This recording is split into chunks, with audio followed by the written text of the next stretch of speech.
Hello everyone, welcome to Michael's vlog in the Philippines. Today I'm using my LED light in conjunction with my Samsung Galaxy cell phone here, the S10e, and I'm hoping that it will help improve the quality of my videos.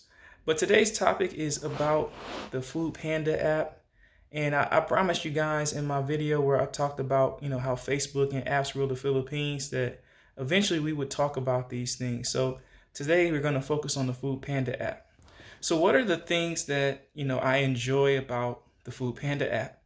Well, the main thing is that, it's fast and efficient, meaning that, the user interface and design of the app is very simplistic. When I look through the interface, it's very easy for me to understand how to use it. Literally, like the first time I used the app, I was able to identify how to find restaurants that were in my area that would deliver to me.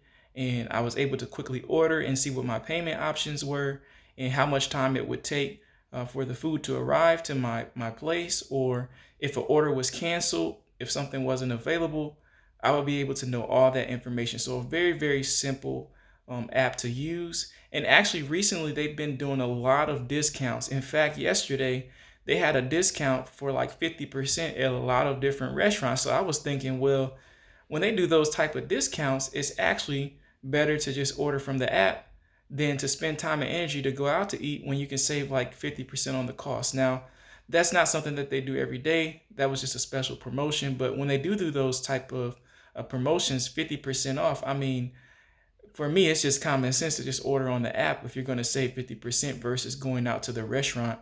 You're spending time and money to get there, and then you got to sit down and wait for the food where you can just sit at home and relax, save 50%, and with that 50% saving, the delivery fee is really not much of anything. So, having those promotions would be definitely a great time to order on the app. And even without those promotions, I like to use the Food Panda app. Now, I'm not being paid by Food Panda to make this video. It's just my own personal opinion, and as a personal experience with their service, I would highly recommend them. So check out the Food Panda app, and if you're super busy like me, you're a professional, maybe you're a stay-at-home parent in addition to working, like myself, then you probably need to order food a lot. So for the Food Panda app, it's probably going to save you a lot of time and headaches. Now let's talk about the things I don't like about the Food Panda app. So we know how amazing the app is, but nothing is perfect. So let's talk about the side problems that I find with the Food Panda app. The issue that I find is that if one food item is not available from a restaurant that you're ordering from, it will completely cancel your order without any kind of notification that, hey, would you like to replace this item that's not available? It doesn't even tell you what item is missing. Rather, it just cancels your whole order. And then you might have sat there 20 minutes. In some cases, I would sit there almost an hour and then it would just suddenly cancel.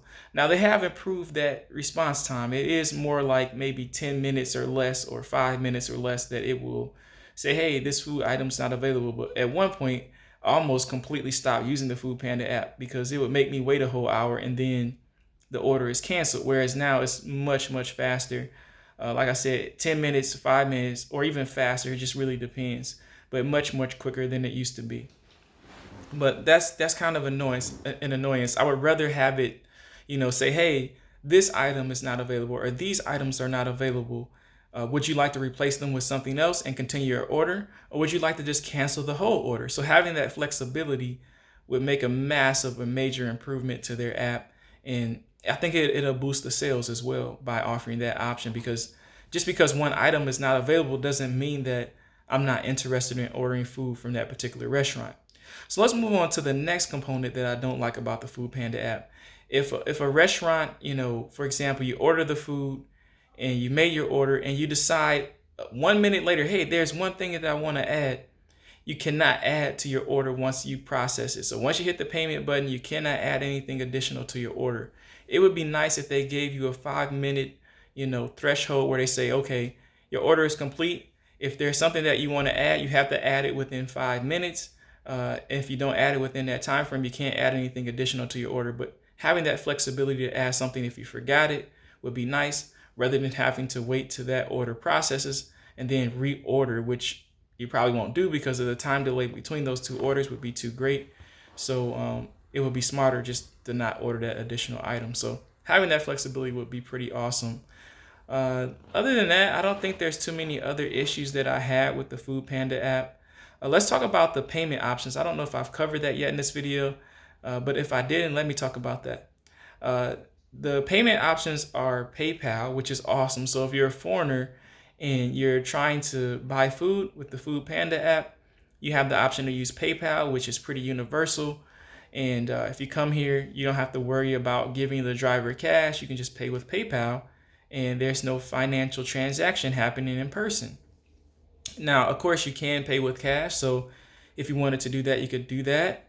But at least you have the flexibility. If you run out of pesos, maybe you didn't come here with as much money as you thought you should have, and you want to order, using PayPal, you can do that. But I'm sure there's going to be a conversion fee with PayPal probably. So probably not ideal, but at least you have the option if you're hungry.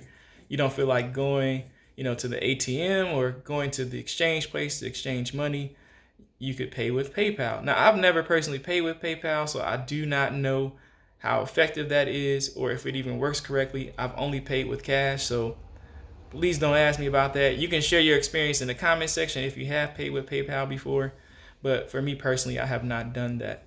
So I'm going to go ahead and end this video. We're almost in the 7-minute mark, and I don't want to talk about 7 minutes for Food Panda app, but it's an awesome app, and it saves me a lot of time and headache because I don't have a lot of time to cook when I'm watching my son and also trying to run a business. So, those things complicate things, and I'm not really in the kitchen cooking like that. Now I could, I guess I should say, but I'm not because I don't want to take on too much responsibility, when I'm already trying to do so much already. So you got to balance your life out, your life schedule. And I think it's important to have that balance. So with that being said, I hope you guys enjoyed this video about Food Panda app. You can find it in the Google Store, or you can find it in the iOS App Store.